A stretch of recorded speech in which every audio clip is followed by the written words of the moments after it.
I should have known something was different the moment I walked into Harbor's Inn that night.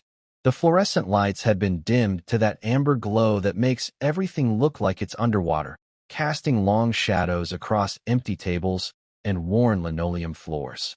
The rain outside was coming down in sheets that turned the windows into blurred mirrors, distorting the streetlights beyond into impressionist smears of yellow and white.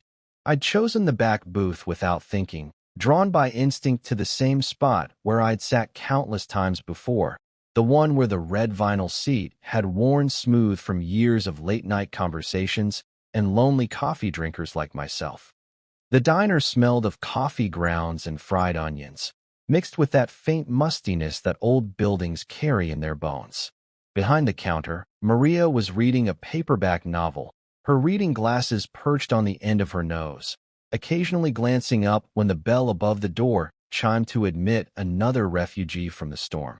My hands were wrapped around a white ceramic mug that had gone cold an hour ago, maybe longer.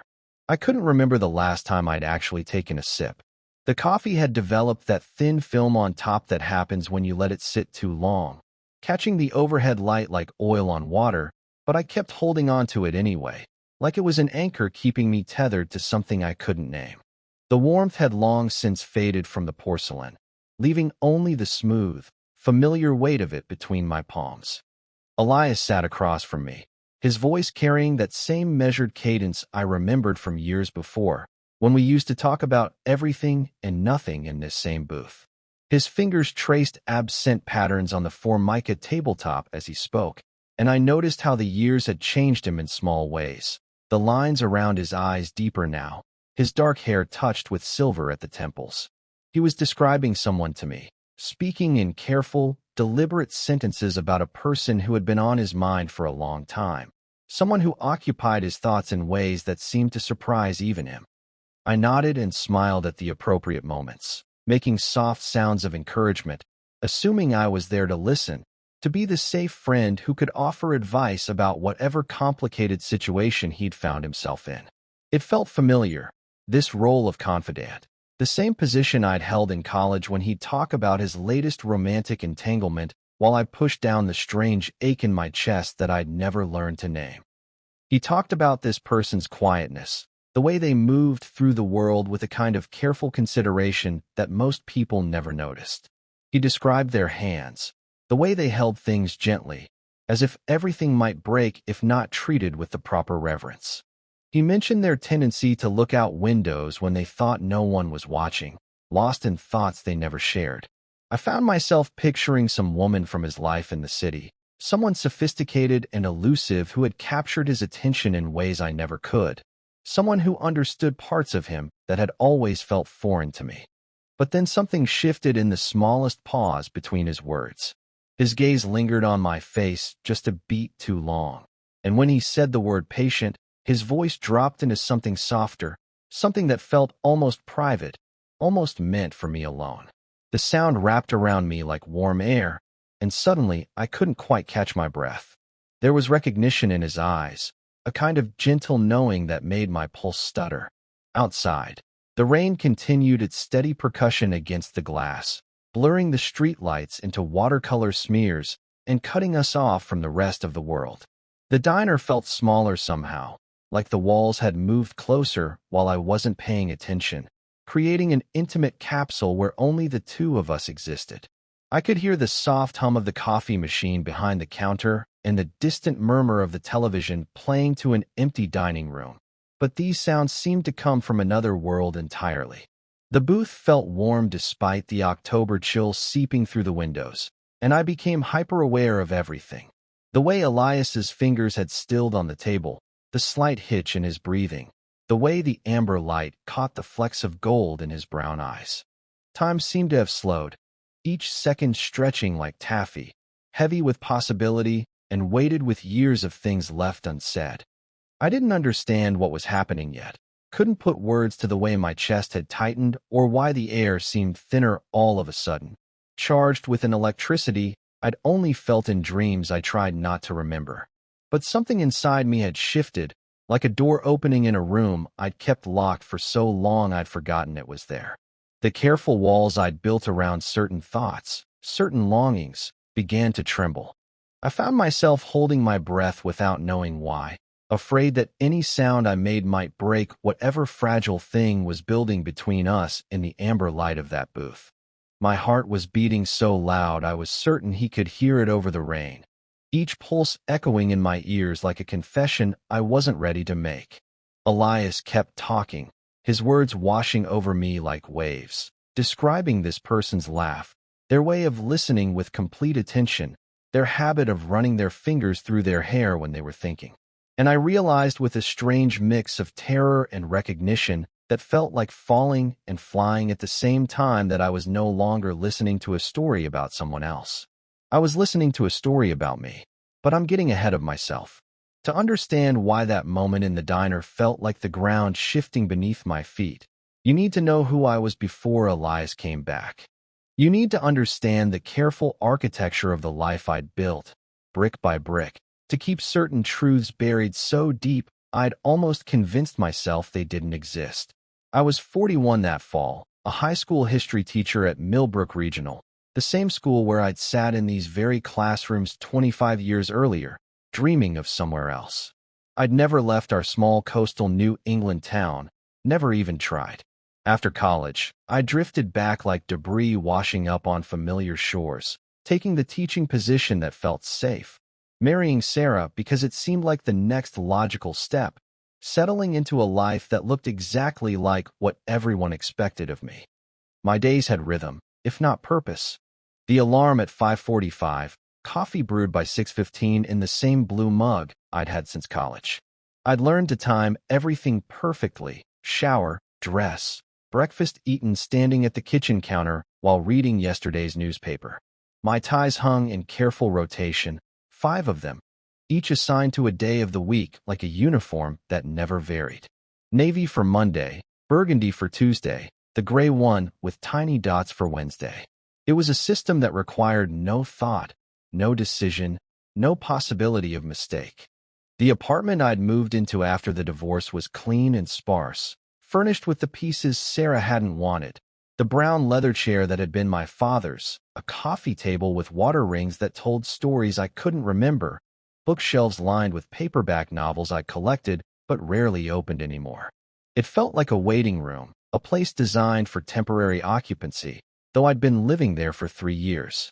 The walls were still mostly bare except for a single framed photograph of the harbor taken from the lighthouse hill, a shot I'd snapped during one of my solitary walks when the loneliness became too heavy to carry indoors. At school, I taught American history to teenagers who stared at their phones and counted the minutes until dismissal.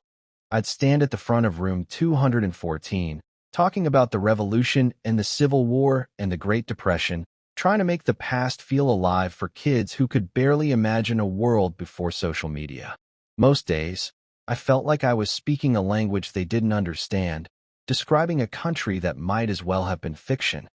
The faculty lounge was its own kind of purgatory, filled with teachers who'd been there longer than I'd been alive, their conversations circling endlessly around the weather, traffic, weekend plans that sounded exactly like the weekend plans from the week before.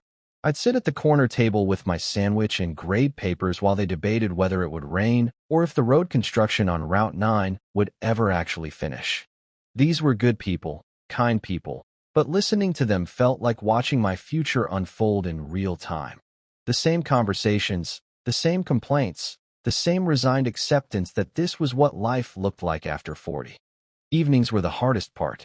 I'd drive home as the sun set over the harbor, past the tourist shops that closed after Labor Day and the restaurants where couples shared dinner by candlelight. My routine was unshakable. Microwave whatever frozen meal I'd grabbed during my weekly grocery run, grade papers at the kitchen table while the television murmured in the background, volume low enough that it felt like company without demanding attention. I'd usually fall asleep in the leather chair, waking around midnight with a crick in my neck and the blue glow of late-night programming painting everything in cold light. But Harbor's Inn Diner was different. It was the one place where I allowed myself to break routine, to sit somewhere that held memories I couldn't quite categorize. I'd started going there in high school, back when it was just Eddie's coffee shop and the booths were older and the pie was homemade. It was where Elias and I used to meet after school, before he became the kind of person who would leave for bigger cities and more interesting lives. We'd sit for hours talking about books and movies and the futures we were planning, futures that felt vast and full of possibility. Even after he left, even after I married Sarah and settled into the life everyone expected, I kept going back to Harbor's End. It was the one indulgence I allowed myself, the one place where I could sit with a cup of coffee and remember what it felt like to want something more than safety. The waitresses knew my order: black coffee, no food unless it was late enough that eating felt like an afterthought. I'd bring papers to grade or a book I was pretending to read. But mostly I'd just sit and watch the harbor through rain-streaked windows, trying to remember who I'd been before I learned to want smaller things. My divorce had been quiet, civilized, the kind that people described as amicable, because neither of us had the energy to fight about it. Sarah had known, I think, long before I was willing to admit it to myself. We'd sit across from each other at dinner, making conversation about her job at the bank and my classes, both of us carefully avoiding the obvious question of why we felt like strangers sharing a house. When she finally said she thought we should separate, I felt relief more than sadness, guilt more than grief. The whole town still thought of me as the divorced teacher, the quiet one who'd made all the safe choices and somehow still ended up alone. They saw stability where I felt stagnation, saw contentment where I felt a restless ache that had no name. I'd perfected the art of being pleasant without being memorable, of moving through social interactions like a well-mannered ghost. For 3 years, I'd been living this careful half-life, measuring out my days in coffee spoons and lesson plans, convinced that wanting anything more was selfish, dangerous, a betrayal of the person I was supposed to be. I'd become an expert at containing myself, at letting silence make the decisions I was too afraid to voice. That's who I was the night Elias came back and sat across from me in that booth, talking about someone who sounded suspiciously like me. That's the man who had spent so long avoiding his own reflection that he almost didn't recognize himself when someone else finally saw him clearly. The postcard arrived on a Friday afternoon in late September, mixed in with the usual collection of bills and grocery store circulars that filled my mailbox. I almost missed it entirely. This small rectangle of thick cream paper wedged between a credit card offer and the electric bill. But something about the handwriting on the front made me pause, my fingers recognizing the careful loops and deliberate spacing before my mind could catch up. It was addressed simply to Jonah Whitaker, my street address written in blue ink that had bled slightly into the paper's grain. No return address, no postmark I could decipher through the smudged stamp. I turned it over and felt something shift in my chest. A photograph of the old lighthouse at Beacon Point, the same view I'd framed and hung in my apartment, but captured from a different angle at a different time of day. The light was golden and soft, early morning perhaps, catching the weathered shingles and making them glow like honey. The message was brief, written in the same careful hand. Small photography exhibit, October 3rd, Old Town Hall. Hope to see familiar faces. That was all. No explanation, no context, just an invitation that felt both casual and deliberately intimate. I stood in my kitchen holding the postcard, reading those few words over and over, trying to convince myself it meant nothing. Elias Marin was back in town, apparently, after 8 years of absence that had felt longer. Of course he would let people know about an art show. Of course he would send invitations to old friends, old acquaintances, anyone whose address he could remember or track down. But something about the handwriting stopped me from immediately dismissing it. The way he'd formed the letters, careful and unhurried, suggested time spent crafting each word. This wasn't a mass mailing thrown together in an afternoon. The paper was expensive, heavier than anything you'd buy in bulk. And there was something about the photograph itself. Not just any shot of the lighthouse, but one taken from the hill where we used to hike in college, from the exact spot where we'd sit and talk about everything and nothing while the sun set over the water. I propped the postcard against the coffee maker and tried to forget about it. Over the weekend, I followed my usual routines: grocery shopping on Saturday morning, laundry in the basement while listening to public radio, a long walk along the harbor path that took me past the old town hall. The building had been empty for years, a grand brick structure from the 1890s with tall windows and carved stonework that the town could never quite decide how to use. But as I walked past, I noticed lights in the windows and a small sign by the front door announcing the photography exhibition. For a week, I told myself I wouldn't go. What was the point? Elias and I had been close once, the kind of friends who could talk for hours without running out of things to say. But that was college. That was before real life intervened and took us in different directions.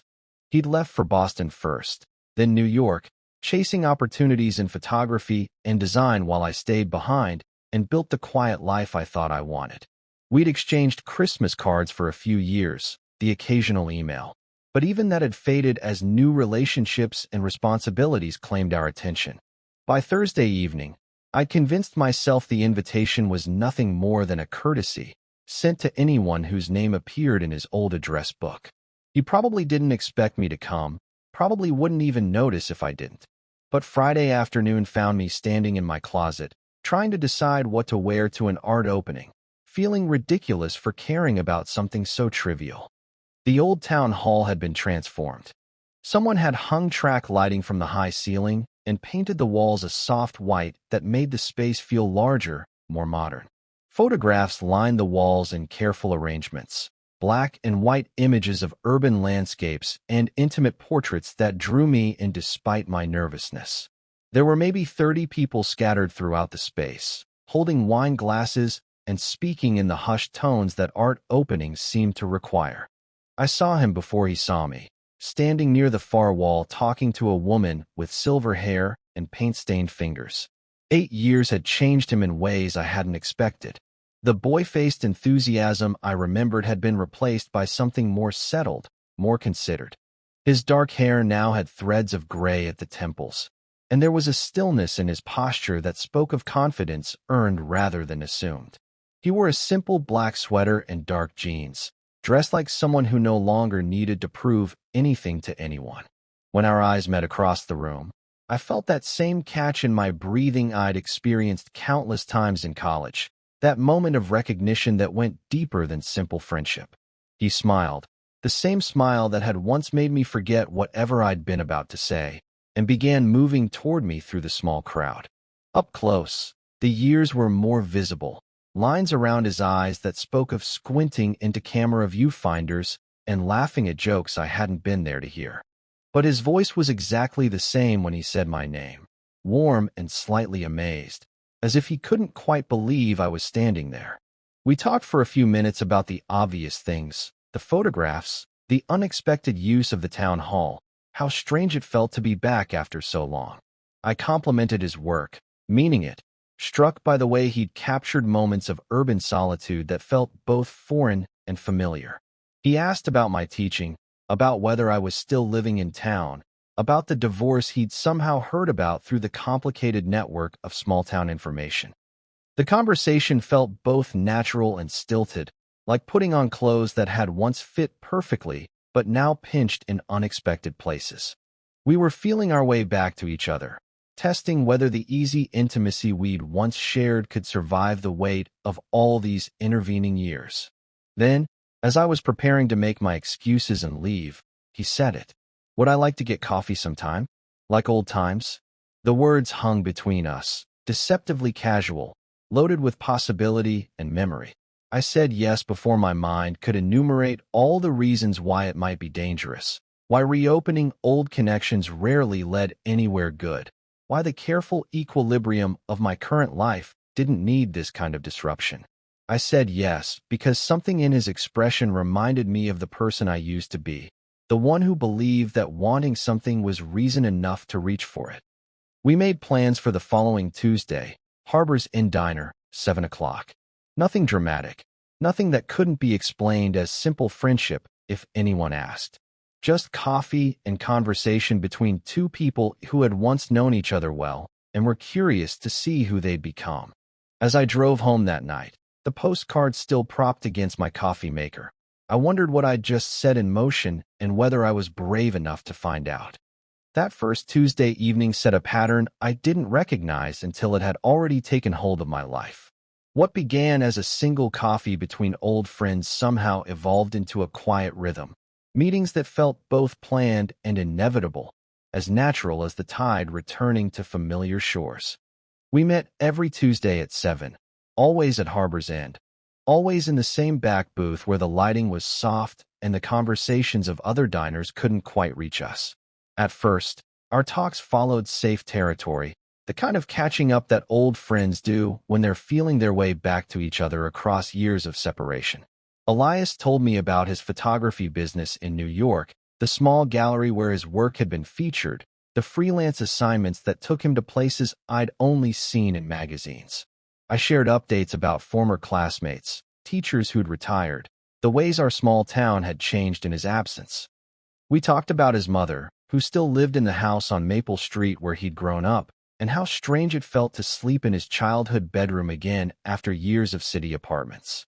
I mentioned my father's funeral 2 years earlier, the way grief had felt both overwhelming and oddly anticlimactic, like waiting for a storm that turns out to be nothing more than distant thunder. These were the conversations of people rebuilding connection carefully, testing whether the foundation of old friendship could support the weight of who we'd become. But gradually, almost imperceptibly, something began to shift. Elias had a way of listening that I'd forgotten, a quality of attention that made me feel like the most interesting person in the room. He would lean forward slightly when I spoke, his eyes never leaving my face, as if he were trying to understand not just my words but the spaces between them. Most people listened while thinking about what they wanted to say next. Elias listened like he had nowhere else to be, nothing more important than whatever I happened to be telling him about my mundane Tuesday. It was during our third meeting that he asked about the divorce. Not the careful, socially acceptable questions that most people posed, whether Sarah and I were still in touch, whether it had been difficult, but something more direct. He wanted to know if I'd been happy in my marriage, if leaving had felt like loss or relief. The question caught me off guard, not because it was inappropriate, but because no one had ever asked it before. I found myself telling him things I'd never said aloud, not even to myself in the privacy of my own thoughts. How the marriage had felt like wearing clothes that didn't quite fit, constantly adjusting and readjusting, but never feeling comfortable. How Sarah and I had been good people who genuinely cared for each other, but somehow couldn't find a way to be good together. How the relief I'd felt when she suggested separation had been immediately followed by guilt so sharp it took my breath away.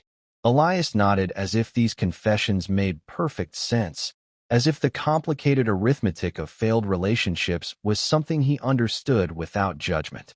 He told me about his own romantic history, relationships with women in the city that had started with promise and faded into polite distance, connections that looked right from the outside but felt hollow at the center.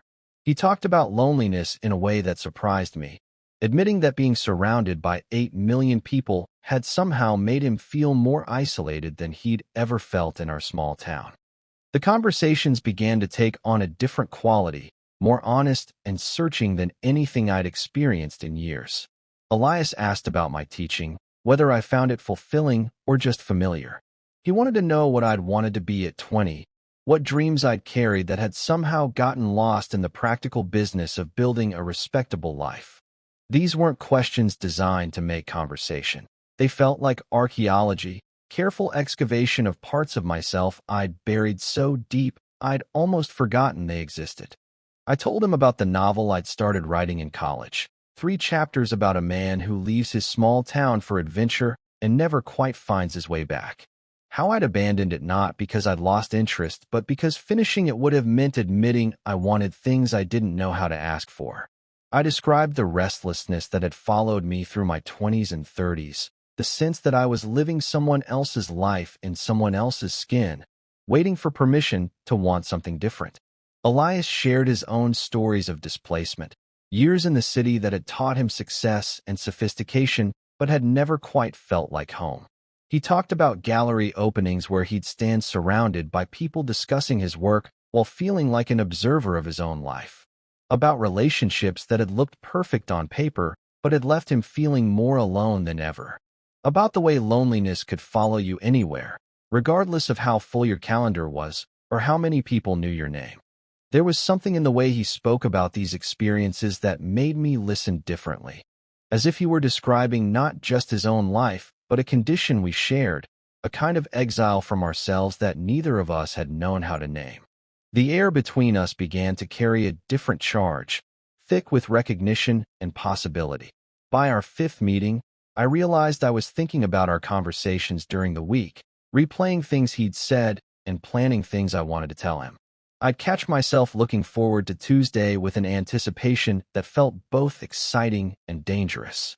The careful equilibrium of my life, the steady rhythm of work and solitude that had sustained me for 3 years, began to feel less like peace and more like suspension. Elias had a way of making observations that stayed with me long after I'd driven home, about how I seemed to apologize for taking up space, the way I'd push my coffee cup to the side when the waitress approached, as if my presence at the table were an imposition, about how I talked about my students with genuine affection but rarely mentioned anything I wanted for myself, about the careful way I moved through the world, as if I were trying not to disturb anything or anyone. These weren't criticisms, exactly, but they forced me to see myself through someone else's eyes, to recognize patterns I'd been unconscious of for so long they'd become invisible. I began to understand that the life I'd built, safe, contained, predictable, had been constructed around the absence of wanting, around the belief that desire itself was dangerous. The electricity building between us wasn't dramatic or overwhelming. It was subtle, persistent, like static before a storm. It lived in the extra moment his hand would linger when handing me my coffee, in the way our eyes would meet and hold across the table, in the careful space we maintained between us that somehow felt more intimate than touching would have been. I started to notice things about him I'd forgotten or maybe never allowed myself to see clearly. The way he rubbed his temple when he was thinking, the slight rasp in his voice when he laughed, the careful way he chose his words when talking about things that mattered. I found myself studying his hands as he spoke, the long fingers that had spent years learning to see the world through camera lenses, capturing moments that other people walked past without noticing. By the time October had settled into November, our Tuesday meetings had become the fulcrum around which my week balanced. I began to understand that something was shifting in me, some long-dormant part of myself stirring to life. It was terrifying and exhilarating in equal measure, like rediscovering a language I'd once been fluent in but had forgotten how to speak. What I didn't understand yet was that Elias was experiencing the same quiet transformation, that our careful conversations were building towards something neither of us was quite ready to name, but both of us could feel approaching like weather on the horizon. It was the seventh Tuesday when everything changed, though at first, the evening felt no different from the others. November had arrived with its familiar chill, and the diner felt warmer and more intimate than usual. The windows fogged with condensation that blurred the outside world into impressionist smears of light and shadow. We'd fallen into our usual booth, the same worn vinyl seats that had held countless conversations over the weeks since Elias had returned to my life. The coffee tasted the same, Maria behind the counter still reading her paperback novels between customers, the soft jazz playing from the speakers above our heads creating the same gentle backdrop for conversation. But something in Elias felt different that night, quieter, more considered, as if he were carrying something he'd been meaning to say for a long time and had finally decided the moment had arrived. We'd exhausted the usual topics of conversation earlier than normal. I'd told him about the parent-teacher conferences from the previous week, the strange satisfaction of watching a student finally understand the connection between the Boston Tea Party and the larger questions of representation and taxation. He'd shared news from his mother, who was planning to sell the house on Maple Street and move to one of the senior communities near the coast. The conversation had a peaceful quality, like settling into comfortable silence with someone who didn't require constant entertainment. Then, in that easy quiet that had become natural between us, Elias began talking about someone. He started the way he always did when he had something important to say, his voice taking on that measured cadence I'd grown to recognize, his fingers tracing absent patterns on the Formica tabletop. At first, I assumed it was another story from his years in the city, perhaps someone he'd photographed or worked with, someone whose memory had been stirred by our own conversations about loneliness and connection. He spoke about this person with unusual care, describing them in details that felt both specific and universal. Someone who moved through the world with a kind of careful consideration, he said, as if they were always thinking about the impact of their presence on others. Someone who had a way of listening that made people feel heard, really heard, perhaps for the first time in their lives. He talked about their patience, the way they could sit with difficult emotions without trying to fix or solve them, just allowing them to exist. I found myself nodding along, trying to picture this mysterious figure who had clearly made an impression on him. Part of me wondered if this was the reason for his return to town, not just nostalgia or family obligation, but a person who had drawn him back to this place we'd both tried so hard to leave behind. The thought stirred something uncomfortable in my chest, a jealousy I had no right to feel but couldn't quite suppress. Elias continued, his voice growing softer, more intimate. He described someone who underestimated their own impact, who seemed genuinely surprised when their presence brought comfort to others. Someone who had spent years making themselves smaller, taking up less space than they deserved, as if their wants and needs were somehow less important than everyone else's. He talked about their hands, the gentle way they held things, and their habit of looking out windows when they thought no one was watching. The descriptions felt familiar in a way that made me uneasy, like hearing your own voice played back on a recording and not quite recognizing it. I shifted in my seat, the vinyl creaking beneath me, and reached for my coffee cup just to have something to do with my hands. The liquid had grown cold again, but I took a sip anyway, using the motion to avoid meeting Elias's eyes, which had begun to feel too intense, too focused. He was talking about their laugh now, how it started quiet and tentative before growing into something genuine and unguarded. About the way they ran their fingers through their hair when they were thinking, an unconscious gesture that revealed their concentration better than words ever could. About how they seemed to carry the weight of other people's expectations without complaint, as if their own happiness were secondary to maintaining the peace around them. My heart had begun to beat faster, though I couldn't have said why. There was something in the specificity of these observations that felt less like description and more like documentation, as if Elias had been studying this person with the same careful attention he brought to his photography.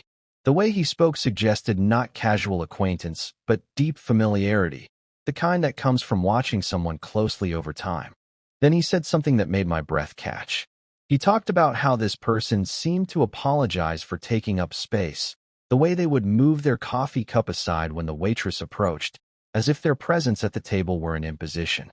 The observation was so specific, so precisely accurate, that I felt heat flood my chest before my mind could catch up to what was happening. I looked up from my coffee cup to find Elias watching me with an expression I'd never seen before, tender and knowing and slightly nervous, as if he'd just revealed something precious and was waiting to see how I would handle it. His eyes held mine with gentle persistence, and in that moment, the world seemed to narrow to a single point of connection between us. The realization hit me with the same sudden clarity as recognizing your own reflection in an unexpected mirror. He wasn't talking about someone from his life in the city, some romantic interest or fascinating subject he'd encountered in his travels. He was talking about me. Every detail he'd described, every careful observation, every gentle critique, it was all about me, seen through his eyes with a clarity that was both thrilling and terrifying. My throat tightened, and I felt my face flush with a heat that had nothing to do with the coffee or the warmth of the diner. I wanted to look away, to break the intensity of his gaze, but found myself held there by something stronger than embarrassment or fear. It was recognition of a different kind, not just that he was talking about me, but that he saw me in ways I'd never imagined being seen.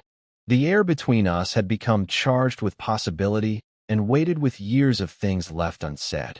I could hear my own heartbeat in my ears, each pulse echoing like a confession I wasn't ready to make. The careful distance we'd maintained over all these weeks of conversation suddenly felt both necessary and impossible to sustain. Elias hadn't stopped talking, but his words were washing over me now like waves, each one carrying more meaning than I knew how to process. He was describing the way this person, the way I, had never seemed to realize how much space I occupied in someone else's thoughts, how much my presence could matter to another person. He spoke about the patience and kindness I showed to others while being unable to extend the same grace to myself. I found myself holding my breath, afraid that any sound I made might break whatever fragile thing was being built between us in this amber-lit booth. The weight of his attention felt both overwhelming and necessary, like finally being seen after years of feeling invisible, even to myself. There was no dramatic declaration, no sudden movement across the table, no kiss or touch to mark the moment. Just the quiet truth settling between us like snow, covering the familiar landscape of our friendship and transforming it into something entirely new. I sat there, unable to speak, unable to move, unable to do anything but absorb the reality that someone had been watching me with the kind of attention I'd never dared to hope for. When I finally found the courage to meet his eyes again, Elias was still looking at me with that same gentle intensity, waiting for some sign of how I was receiving this gift he'd just offered. The truth hung between us, undeniable and irreversible, changing everything about who we were to each other and what might be possible between us. The days that followed exist in my memory as a blur of restless motion and sleepless nights, time measured not in hours, but in the space between heartbeats, between one impossible thought and the next. I left the diner that Tuesday without saying much of anything, mumbling something about needing to get home, needing to think, needing air that didn't taste like possibility and revelation. Elias had nodded, his expression understanding but patient, as if he'd known this conversation would require more than one evening to absorb. I avoided Harbor's End for the rest of the week. Tuesday came and went without me, and I imagined Elias sitting in our usual booth, perhaps ordering coffee for 2 out of habit before remembering I wouldn't be coming. The thought filled me with guilt that had nowhere to land. Guilt for running from something I'd spent my entire adult life afraid to want. Instead of seeking the familiar comfort of the diner, I found myself walking. Every afternoon after school, I'd drive to the harbor and leave my car in the parking lot by the pier, then set off along the waterfront path that stretched for miles in either direction. November had stripped the trees bare, leaving skeletal branches that reached toward a sky that seemed perpetually overcast, heavy with the promise of winter. The harbor path became my thinking space, my laboratory for imagining different versions of myself.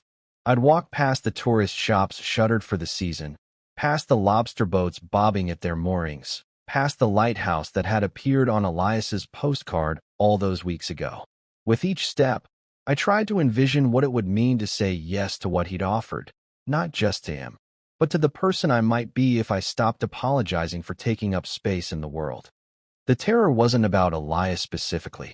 In the private honesty of those solitary walks, I could admit that what I felt for him had been building for weeks, maybe years, maybe since we were young, and I'd learned to call it friendship because I didn't have words for anything else.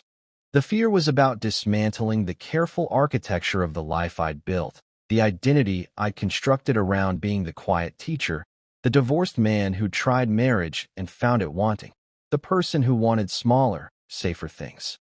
Saying yes would mean acknowledging that the restlessness I'd carried for so long had a name, a direction, a possibility of resolution. It would mean admitting that the marriage I'd mourned as a failure had actually been a kind of performance, an attempt to become someone I'd never been meant to be. It would mean confronting the truth that the loneliness I'd accepted as my natural state might have been a choice I'd made out of fear rather than wisdom. I walked through neighborhoods where I'd grown up, past houses where former classmates lived with their families, their lives seemingly settled and certain in ways mine had never been. I wondered what they would think if they knew what I was contemplating, whether the revelation would shock them or whether they'd always sensed something different about me that I'd worked so hard to hide, even from myself. The physical act of walking helped organize my thoughts, the steady rhythm of footsteps creating space for questions I'd never allowed myself to ask. What did it mean to live honestly when honesty required abandoning everything I'd told myself about who I was? What did it mean to want something that would change not just my future, but my understanding of my past? What did it mean to love someone? And I was beginning to understand that's what this was, when that love demanded a complete reconfiguration of my relationship with myself. By Friday, I'd worn a groove in the harbor path, covering the same route every afternoon until I could walk it with my eyes closed. The November air was sharp enough to make my cheeks burn, but I welcomed the physical discomfort as a distraction from the more complicated pain of transformation.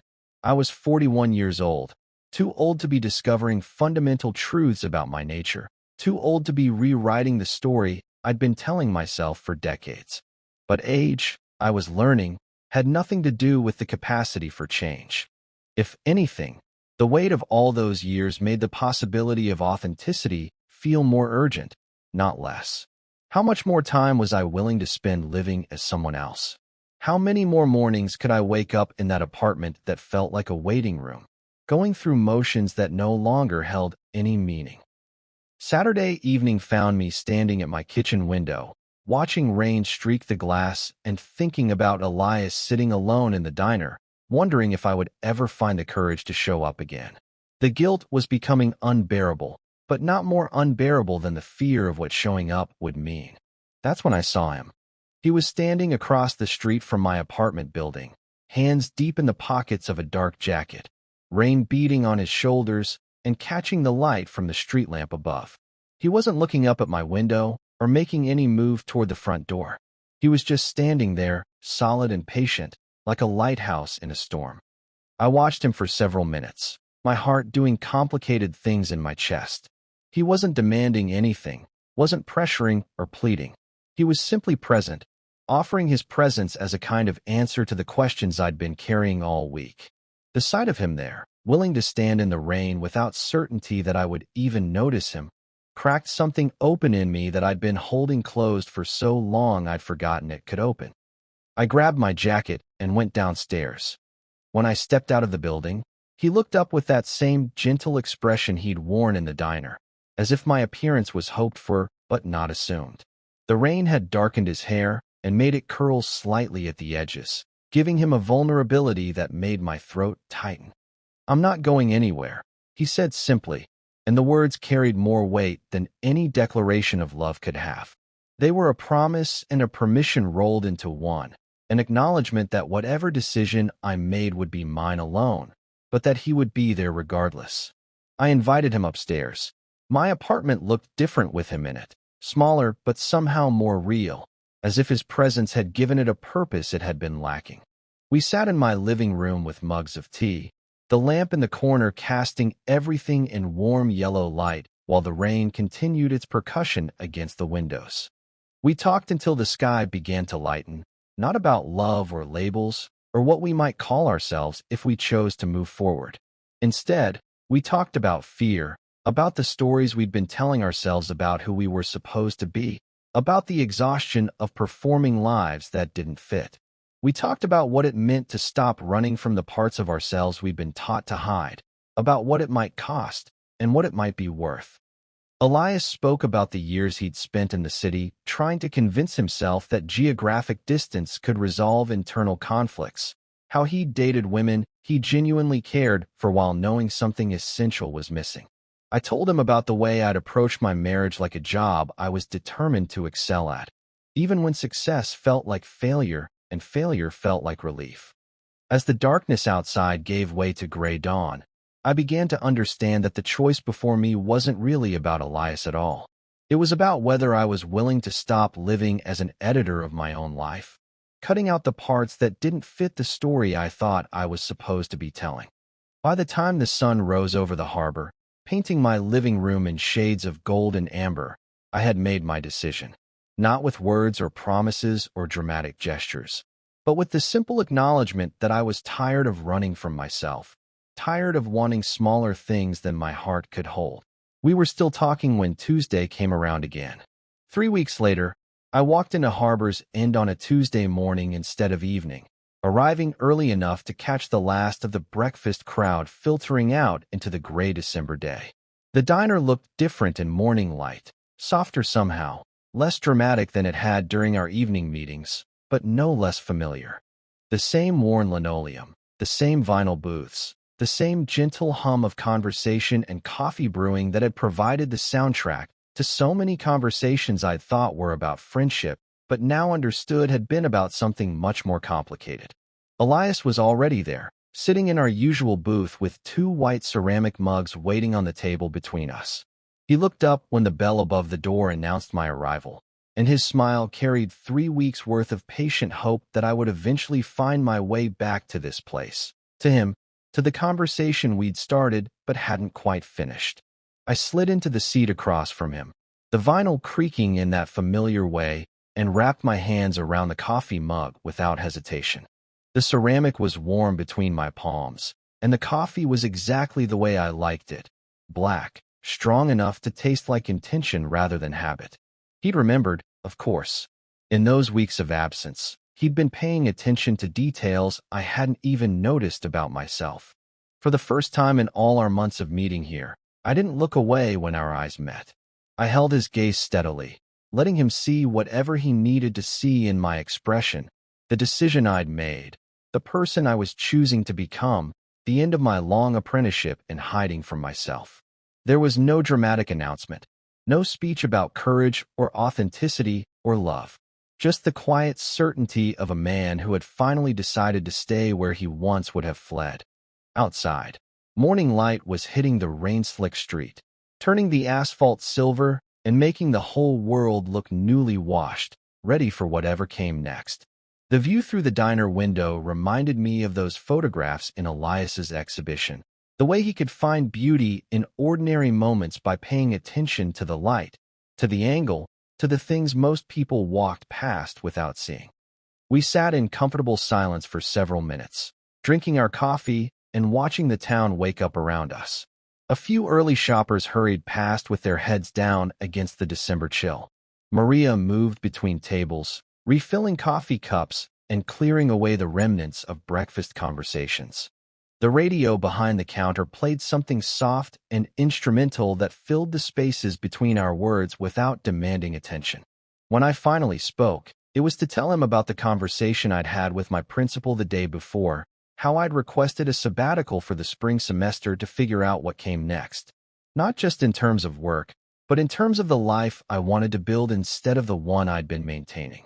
The words came easily, without the careful editing I'd applied to my thoughts for so many years.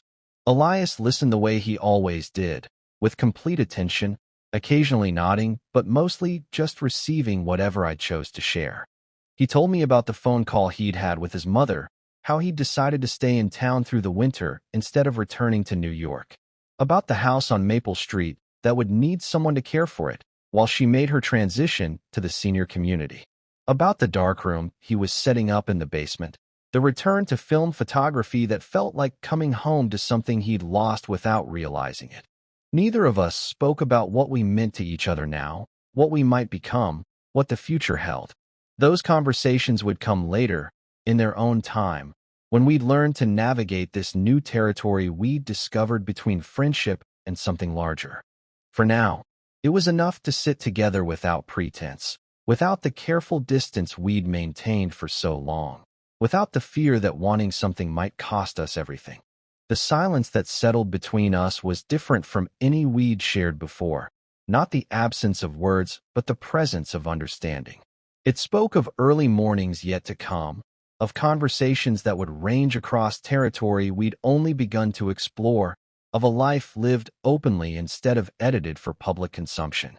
I realized, sitting there with my hands wrapped around warm ceramic and my eyes meeting his without apology, that I had finally stopped waiting for permission to take up space in my own life.